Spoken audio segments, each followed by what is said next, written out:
어떻게 재밌게 보셨나요?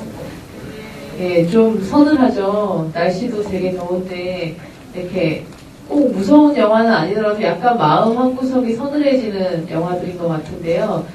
세 편의 영화들의 숨겨진 이야기들, 또 영화 속에 새겨지지 않은 이야기들을 지금 얘기를 해보겠습니다. 첫 번째, 바캉스 감독 태춘입니다.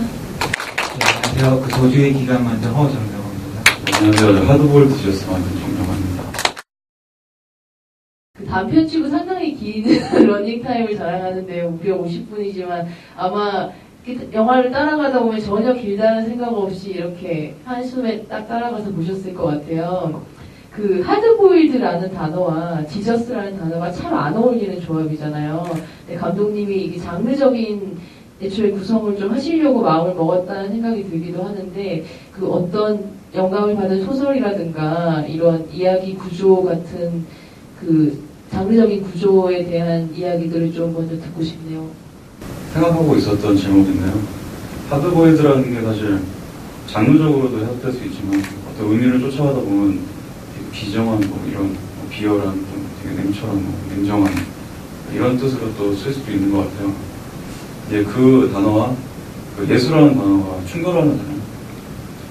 이 언젠가는 영화에서 이 제목을 한번 써먹고 싶었는데 다행히 맞는 이야기인 것 같아서 이제 붙이게 됐고, 이 영화를 풀어나가는 형식적인 측면에 있어서도 그러니까 하드보일드 장르라는 그 장르의 여러 가지 특성 중에서 그 얼마만큼 그 주인공을 하드하게 압박해 나가냐라는 거에 조금 많이 포커스를 맞췄던 것 같아요. 그러니까 하드보일드 장르라는 그 특성 중에서. 그러다 보니까 이제 제목이 그렇게 들어갔고요. 저는 이건 이제 단편이긴 한데 되게 길잖아요. 그러니까 단편도 아니고 장편도 아니고 중편이라고 하는데, 이게 사실은 그 학교에서 만든 작품이라서 약속된 런닝타임이 있었어요. 그 45분 이상 50분치라는 그 약속된 런닝타임이 있었고, 이제 거기에 맞춰서 제작이 된 영화였기 때문에 그 두 가지 선택을 해야 했던 것 같아요. 그러니까 단편적인 이야기를 확장을 시키냐 아니면 그 어떤 긴 이야기를 압축하느냐 두 가지 선택을 했어야 되는데, 이 영화 같은 경우는 아마 긴 이야기를 갖다가 압축을 하는 방식의 작업을 했었던 것 같아요. 그러다 보니까 좀 오늘 영화를 오랜만에 봤는데 되게 안 풀리는 것들이 많이 있네요. 네, 그렇습니다. 네, 전 하드보일드 지저스 참 강명 깊고 재밌게 봤는데요. 거기서 소품, 그러니까 이제 목권, 십자가 목권이나 칼에 대해서는 스토리를 잘 좀 더 확실히 들어갈 수 있는 도구로 그렇게 느껴지는데, 병실에 그림을 하나 갖고 왔는데 그 그림은 무슨 뜻인지 잘 이해가 안 가서요. 예, 그에 대해서 좀. 그 그림은 제가 잘 아는 작가는 아닌데 예전에 그 선물 파는 가게에 갔다가 보게 된 그림인데, 외전 비르낭이라는 그 작가가 그린 그 부활 아침이라는 그림이에요. 그 그림이고, 이 그림의 의미를 가장 그 명확하게 해석해 놓은 어떤 원문을 보면은 그 그림에서 베드로가 앞에 나오고 뒤에 요한이 따라가는데, 그 부활 아침 날 이제 예수의 부활 소식을 듣고 둘이 달려가는 모습인데요. 그 베드로의 표정이 그 믿음과 의심의 중간에서 이렇게 미묘하게 떨리는 그런 그 순간을 되게 포착을 잘한 그림 같아요. 그러니까 제가 봤을 때 그런 느낌이었고, 또 나중에 이 그림에 대해서 알아보다 보니까 또 그런 글들이 많이 있더라고요. 그리고 또 베드로가 그 그림을 나중에 보실 기회가 있으면 잘 보시면 베드로가 까만 장막을 이렇게 얹고 있는데요. 그게 의심을 뜻하는 의미의 장막이라고 하더라고요. 이 영화의 어떤 그 테마가 어떤 그 믿음과 의심의 경계에 선 한 사람의 절망을 포착하는 영화이기 때문에 이 그림을 쓰면 좋을 것 같아서 썼어요. 이거는 어떤 영화 내적인 걸 포함이 안 되지만 어떤 외적인 재미로서 찾아볼 수 있는 그런 소품인 것 같아요. 시대에 지금 2010년에 살아가고 있는 사람들이 꿈꾸는 모든 욕망들이 이 가족 구성원들이 가지고 있는 욕망이 아닐까 싶기도 해요. 좋은 대학 들어가고, 뭐 농구 같은 걸 잘하고, 키가 크고, 또 뭐 땅값이 오르고, 근데 이런 욕망들을 이제 잡아채는 그 존재로 죽은 개가 등장을 하잖아요. 근데 어떻게 이런 이야기 구도를 처음에 생각하게 되신 건지 좀 여쭤볼게요. 사실 그 생각을 시작한 거는 그런 저들 일상의 좀 사운드에서 이렇게 각자 이렇게 간절히 원하는 그런 중얼거리는 소리들이 이렇게 섞여가지고 만든 영화를 보면 좋겠다는 생각을 했었고요.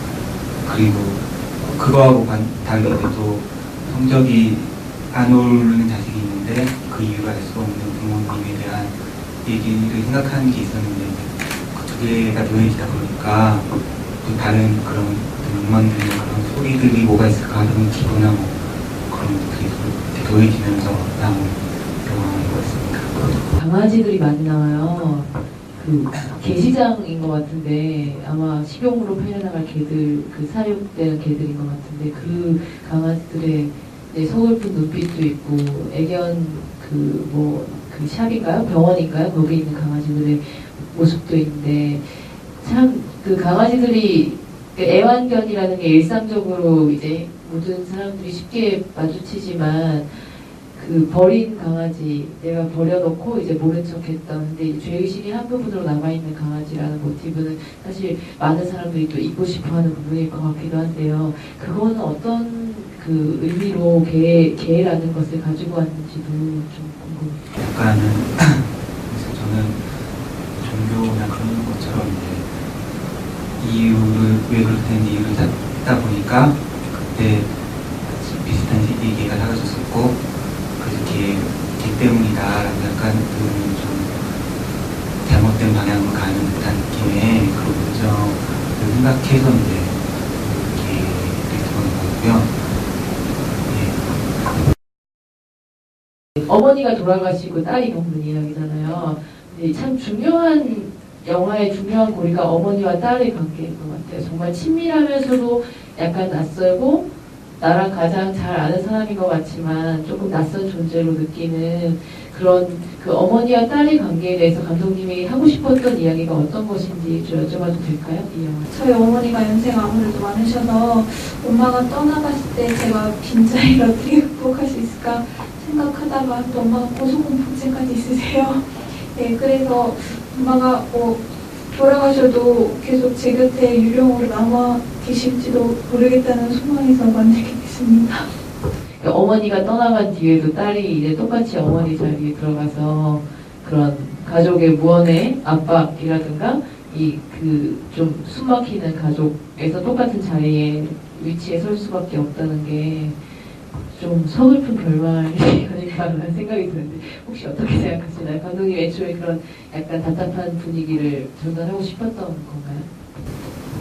쓸 때는 좀 약간 좀 서글픈 분위기로 가야겠다 하고 썼는데 찍으면서 너무 저는 재밌더라고요. 그 자살, 원래 그 의도도 자살을 이렇게 도덕적으로 비도덕적인 행동이라고 하는데 만약 제가 자살한 사람의 입장이라면 이 영화에서 엄마의 입장이라면 그 개인한테는 굉장히 주체적인 행동이 될 수 있다는 생각이 들어서 제가 아직 나이가 많이 안 자라서 그런지 모르겠지만 그래 좀 자살이나 그런 행동을 좀 더 존중해주고 싶다는 의미에서 해서 그렇게 이렇게 서글픈 그런 건 굳이 의도하지 않았습니다. 오늘 보신 영화들을 기억하고 이 세 분의 감독님을 기억한 다음에 다음 뭐 장편이 됐던 단편이 됐던 다음 작업들을 보면서 이 감독님의 영화가 이렇게 성장하고 있구나, 나도 같이 이렇게 느끼고 있구나 라는 것을 느끼면 좋은 경험이 될 것 같습니다. 오늘 그 여름밤에 늦게까지 함께해 주신 관객분들 너무 감사하고요. 감독님 세 분께 박수 부탁드립니다.